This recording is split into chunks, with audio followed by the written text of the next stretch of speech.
Shalom Aleichem, Assalamu Alaikum, Irini Mazisu, Pax Vobiscum. Peace be unto you. Welcome to 1 Samuel chapter 21. In this chapter, we have a total of 15 verses. So not a long chapter, should not be a long video either. Verse 2, it says here, in the place that was called, or that is called, the faithfulness of God, Felani Maimoni. In the Masoretic, it reads, such and such a place. Okay. Verse 3, we can see that he is more sure of himself. He, talking about David, David is more sure of himself. Now, if there are under your hand 5 loaves, give into my hand what is ready. In the Masoretic, he's less sure of himself because he's asking, what is under your hand? Give me 5 bread in my hand. Okay, so we can see he's asking a question in the Masoretic. At least that's what the translators understood, that it is a question in their minds and their understanding.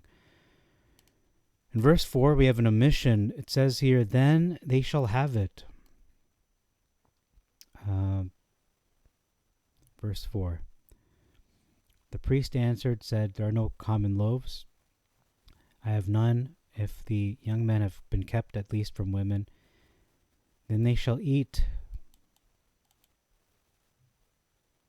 They shall eat it or have it. Okay, so it says eat it.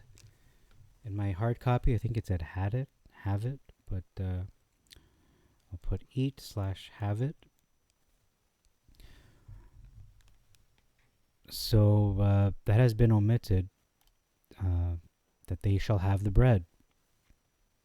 So that's an important detail left out, and it was confirmed by the priest himself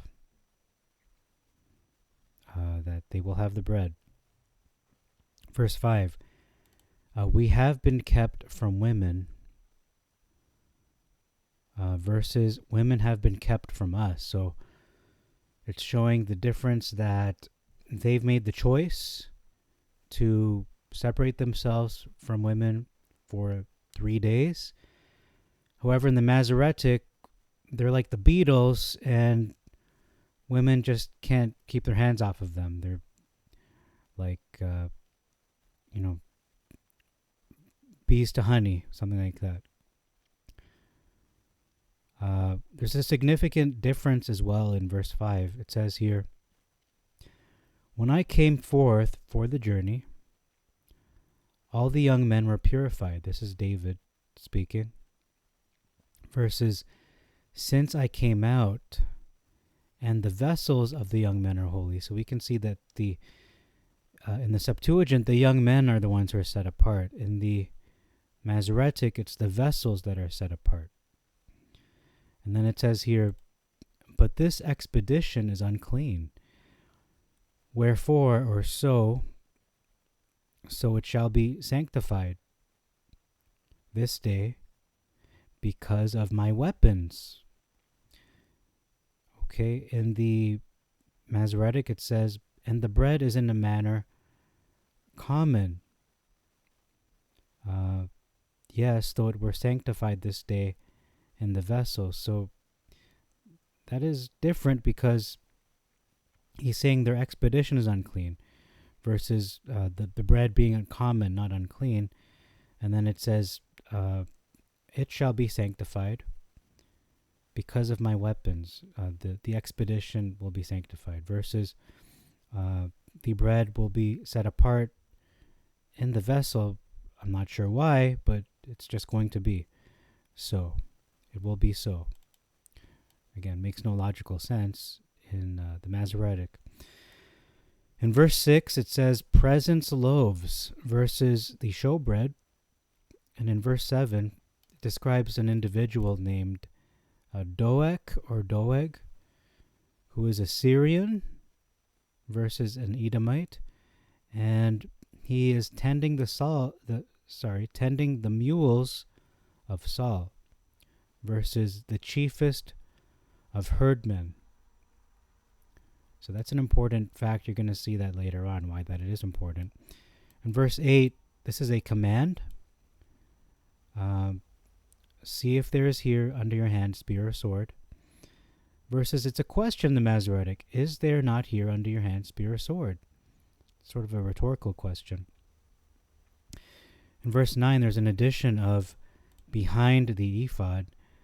But when I looked at the footnotes of the hard copy Brenton's Septuagint, it actually says also behind the ephod. So the question is, why was it placed? Why was the sword of Goliath placed behind the ephod? Verse 10, significant difference here. It says here, from the presence of Saul. So David fled from the presence of Saul versus he fled because he feared Saul. So he's afraid. So that's not why he fled. He fled from this presence. Doesn't explain why as to what he was feeling. In verse 11, we have our first big difference of the chapter. It says here, and I'm going to mention this in the summary video. That's how big of a difference this is. It says, talking about David when he came to Achish, to the king of Gath. So Achish, who was the king of Gath. And this is what David did in the Septuagint. He changed his appearance. So he disguised himself before the king. And he feigned himself a false character in that day. So he didn't present himself as David, the king of Israel. He presented himself as a different person, a different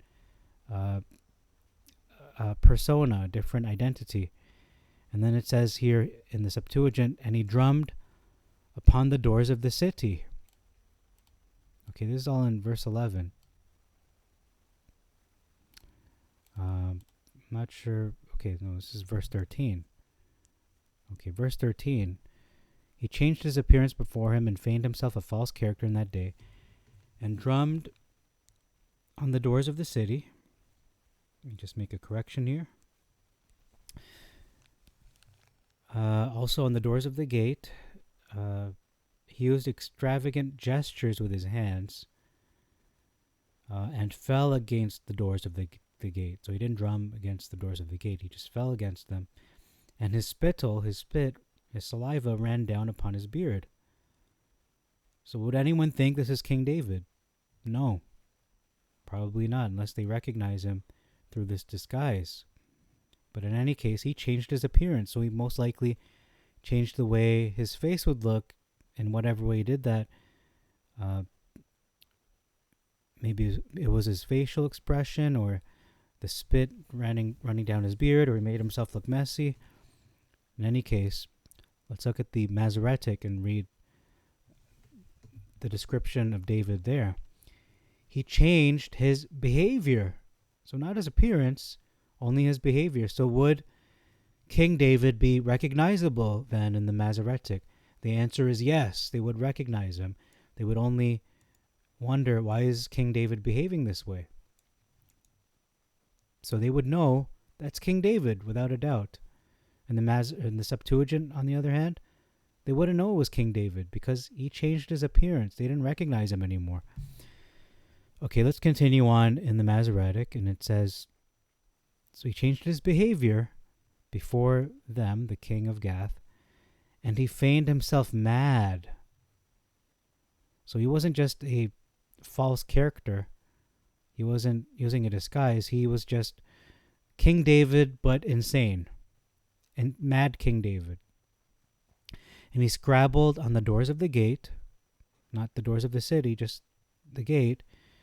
It doesn't describe how he fell against the doors of the gate. And his spittle also fell down upon his beard. The footnote for verse 14 says that he was epileptic instead of mad. I think that's the footnote for the Masoretic. that makes any sense. Oh no, that's 14 of the Septuagint. Okay, the man is mad, insane. And another explanation from the footnote says he was perhaps epileptic, which is like having seizures, like a tonic-clonic seizure, perhaps. Okay, epilepsy. Verse 15. Actually, you know what? Let me look up epilepsy. I just want to make sure I'm not giving you the wrong explanation here. So epilepsy is a neurological disorder marked by sudden recurrent episodes of sensory disturbance, loss of consciousness, convulsions, what I was describing, and that is associated with abnormal electrical activity in the brain, and that is medically known as seizures. So that is verse 14. Verse 15, the last verse of this chapter. This is a statement in the Septuagint.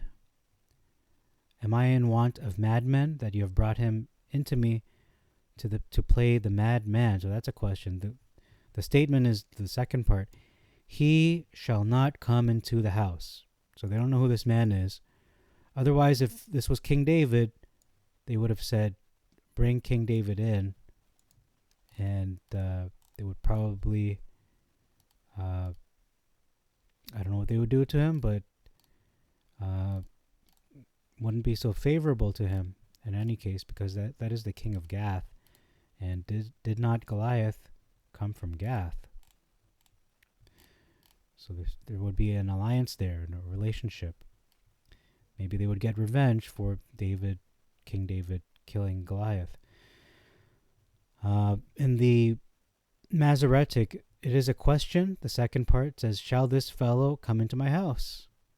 So that could be a rhetorical question.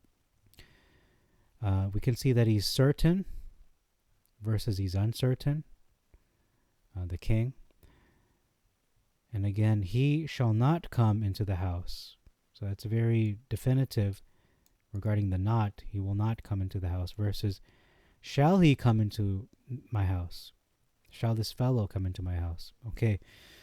So that's all for this video. I hope that brings light to the narrative. It certainly did for me anyway, in regards to King David and how he transformed himself. He really disguised himself. Didn't just change his behavior. He changed his appearance. They didn't even know it was King David. At least that's my opinion anyway. That's my interpretation of verse 13. So very interesting narrative. Really changes my understanding of what had occurred in this chapter in the events of King David's life. So thank you very much for your time. I'm going to bid you all Shalom Aleichem, Assalamu Alaikum, Irini Mazisu, Pax Vobiscum, peace be unto, and Maranatha. Till next time.